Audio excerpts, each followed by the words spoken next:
Hello there, this is Timothy Jim, and today I'll be reading A Service of Love from O. Henry's collection of stories, The 4,000,000. When one loves one's art, no service seems too hard. That is our premise. This story shall draw a conclusion from it and show at the same time that the premise is incorrect. That will be a new thing in logic and a feat in storytelling somewhat older than the Great Wall of China. Joe Larrabee came out of the post-oak flats of the Midwest, pulsing with a genius for pictorial art. At 6, he drew a picture of the town pump with a prominent citizen passing it hastily. This effort was framed and hung in the drugstore window by the side of the ear of corn with an uneven number of rows. At 20, he left for New York with a flowing necktie and a capital tied up somewhat closer. Delia Carruthers did things in 6 octaves so promisingly in a pine tree village in the South that her relatives chipped in enough for her to chip hat for her to go north and finish. They could not see her, but that is our story. Joe and Delia met in an atelier where a number of art and music students had gathered to discuss chiaroscuro, Wagner, music, Rembrandt's works, pictures, Waldteufel, wallpaper, Chopin, and Oolong.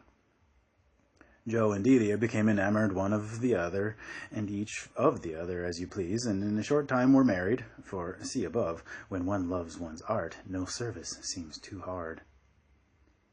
Mr. and Mrs. Larrabee began housekeeping in a flat. It was a lonesome flat, something like the A sharp way down at the left-hand end of the keyboard, and they were happy, for they had their art, and they had each other. And my advice to the rich young man would be, sell all thou hast and give it to the poor, a janitor for the privilege of living in a flat with your art and your Delia. Flat dwellers shall endorse my dictum that theirs is the only true happiness. If a home is happy, it cannot fit too close. Let the dresser collapse and become a billiard table. Let the mantel turn to a rowing machine, the escritoire to a spare bedchamber, the washstand to an upright piano. Let the 4 walls come together if they will, so you and your Delia are between. But if the home be the other kind, let it be wide and long. Enter you at the Golden Gate, hang your hat in Hatteras, your cape on Cape Horn, and go out by the Labrador. Joe was painting in the class of the great Magister. You know his fame. His fees are high. His lessons are light. His highlights have brought him renown. Delia was studying under Rosenstock. You know his repute as a disturber of the piano keys. In fact, I know neither of these people, but that's okay. They were mighty happy as long as their money lasted. That's the case for a lot of people. So is but I will not be cynical. Their aims were clear and defined. Joe was to become capable very soon of turning up pictures that old gentlemen with thin side whiskers and thick pocketbooks would sandbag one another in his studio for the privilege of buying. Delia was to become familiar and then contemptuous with music. Capital M music here, so that when she saw the orchestra seats and boxes unsold, she could have sore throat and lobster in a private dining room and refuse to go on the stage. But the best, in my opinion, was the home life in the little flat, the ardent, voluble chats after the day's study, the cozy dinners and fresh, light breakfasts, the interchange of ambitions interwoven each with the others, or else inconsiderable. The mutual help and inspiration, and, overlook my artlessness, stuffed olives and cheese, sandwiches at 11 p.m. But after a while, art flagged. It sometimes does, even if some switchman doesn't flag it. Everything going out and nothing coming in, as the vulgarians say. Money was lacking to pay Mr. Magister and Herr Rosenstock their prices. When one loves one's art, no service seems too hard. So, Delia said she must give music lessons to keep the chafing dish bubbling. For 2 or 3 days she went out canvassing for pupils.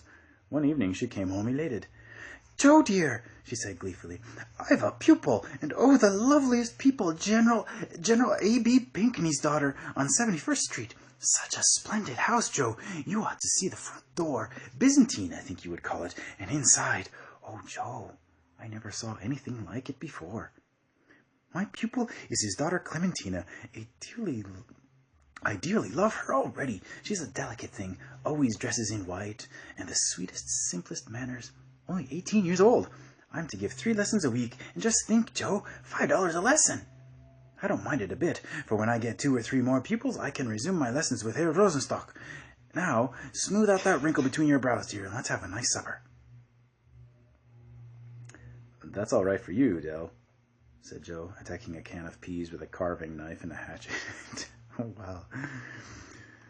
But how about me? Do you think I'm going to let you hustle for wages while I philander in the regions of high art? Not by the bones of Benvenuto Cellini. I guess I can sell papers or lay cobblestones and bring in $1 or 2. Delia came and hung about his neck. Joe, you are silly. You must keep on at your studies. It is not as if I had quit my music and gone to work at something else. While I teach, I learn. I'm always with my music, and we can live as happily as millionaires on $15 a week. You mustn't think of leaving, Mr. Magister. All right, said Joe, reaching for the blue scalloped vegetable dish. But I hate for you to be giving lessons. It isn't art, but you're a trump, and a dear to do it.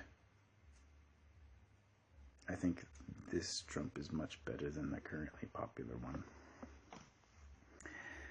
When one loves one's art, no service seems too hard, said Delia. Magister praised the sky in that sketch I made in the park, said Joe, and Tinkle gave me permission to hang 2 of them in his window. I may sell one if the right kind of moneyed idiot sees them. I'm sure you will, said Delia sweetly. And now let's be thankful for General Pinckney and this veal roast.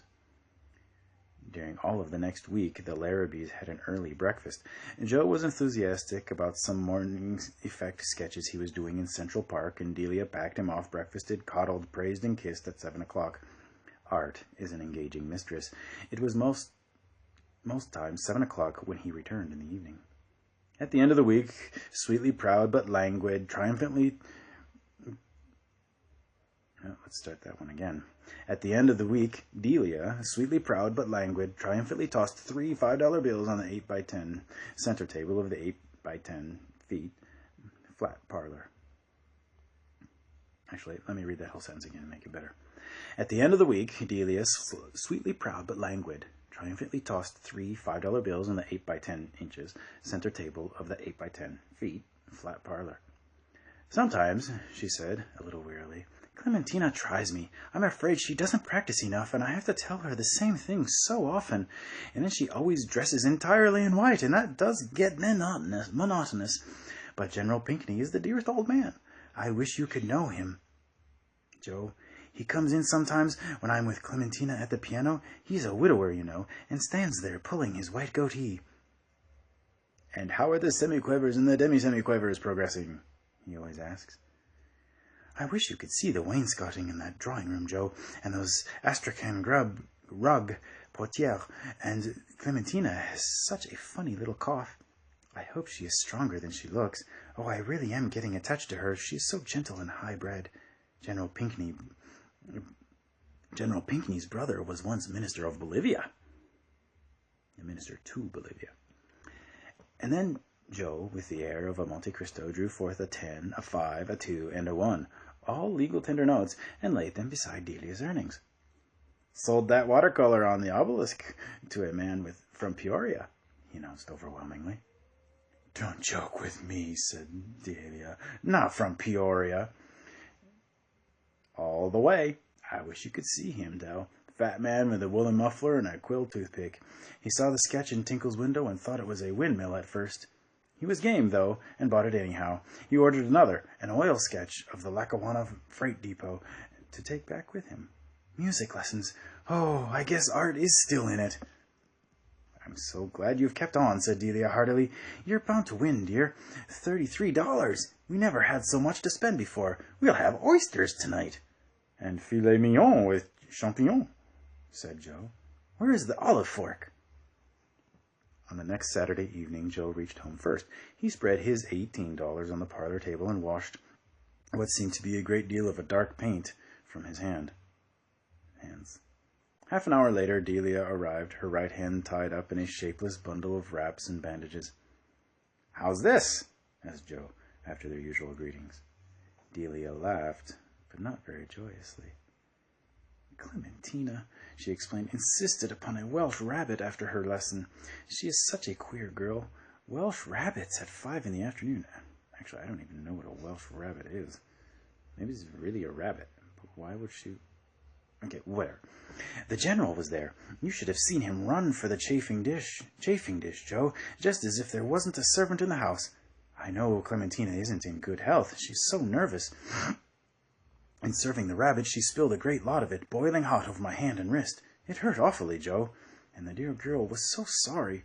But General Pinckney, Joe, that old man nearly went distracted. He rushed downstairs and sent somebody, they said the furnace man, or somebody in the basement, out to a drugstore for some oil and things to bind it up with. It doesn't hurt so much now. What's this? Asked Joe, taking the hand tenderly and pulling at some white strands beneath the bandages. It's something soft, said Delia, that had oil on it. Oh, Joe, did you sell another sketch? She had seen the money on the table. Did I? Said Joe. Just ask the man from Peoria.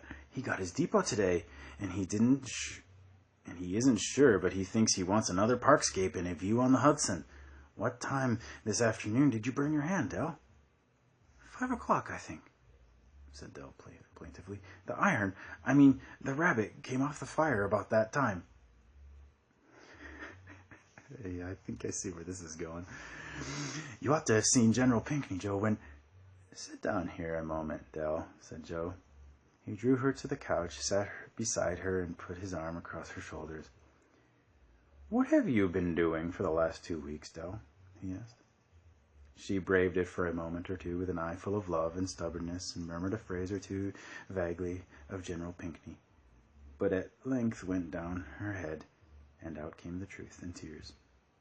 I couldn't get any pupils, she confessed, and I couldn't bear to have you give up your lessons, and I got a place ironing shirts in that big 24th Street laundry, and I think I did very well to make up both General Pinckney and Clementina, don't you, Joe? And when a girl in the laundry set down a hot iron on my hand this afternoon, it was all I was all the way home making up that story about the Welsh rabbit. You're not angry, are you, Joe? And if I hadn't got the work, you mightn't have sold your sketches to that man from Peoria. He wasn't from Peoria, said Joe slowly.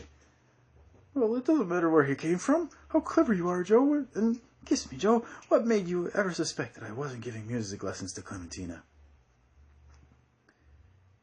I didn't, said Joe, until tonight, and I wouldn't have then.